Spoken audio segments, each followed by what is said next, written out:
Hi everyone, I'm here at the Crumbs Doilies shop. One of the things I get asked a lot when you guys see some of our behind the scenes cakes is how we get our really clean stripy coloured cakes like the ones in this unicorn cake here.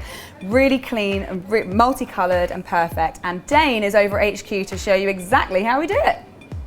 Hello, and today I'm going to show you how to get super smooth, clean lines of coloured buttercream on your layer cakes. I've got my 4 colours that I made up using vanilla buttercream and some paste colouring. I've also got my crumb coated cake ready to go. It's chilled in the fridge and that'll make it super easy to get the colours on and get them moving around. So some really handy tools I've got to use to complete this task. I've got a straight edge palette knife and I've got a small cranked palette knife which we're going to smooth out the top with. And I've also got a cake smoother. I've got 2 just in case this one isn't high enough to go around.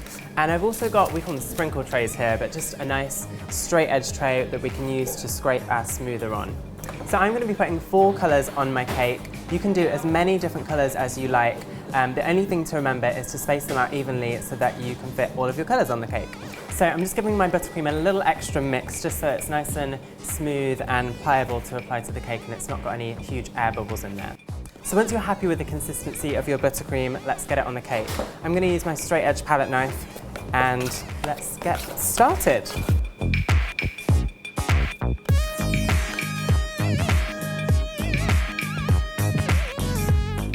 So you'll notice that I'm using a turntable. It makes it super easy to maneuver and twirl the cake around as you're putting each colour on. And also when I'm putting the buttercream on my palette knife, you'll notice that I'm using the whole length of the palette knife.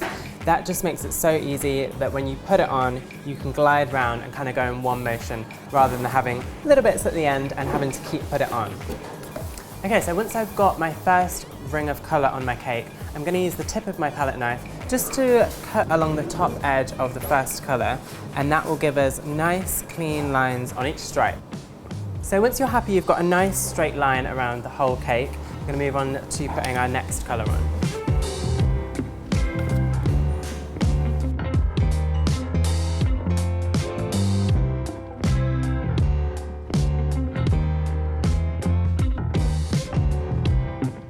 So don't worry if, as you're putting your colours on, they look a little bit messy and merge together, because that straight line that we're creating after putting each colour on is kind of a little insurance policy underneath what you can't see. So when we scrape that away, you'll ensure smooth, straight lines.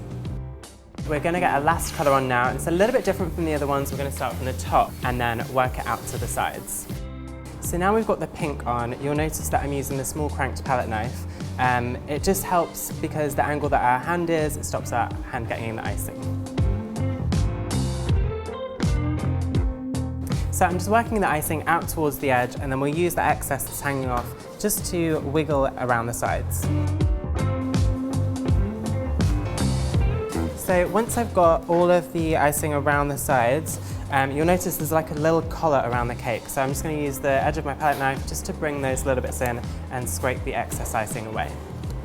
So now that's all done, it's time to get scraping. So I've got my cake smoother and let's start.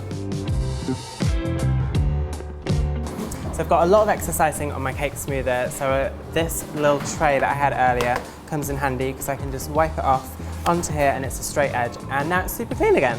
I've got a wide stance because I feel like it just helps me look to see that the cake is straight. That might help you, it might not. If you're tall like me, it definitely helps. Make sure that when you're using your cake scraper, your fingers are nice and wide spread apart and you've got an even pressure. It just helps to get nice straight sides and you're taking an even amount of icing off. So I finished everything, I've smoothed off the top, and as you can see my stripes are looking super sleek. I've left a little bit of a wider band around the top just because I'm going to put a drip on this now. But we'll be back in 2 weeks with another Tuesday tip, and Gemma will be back on Thursday.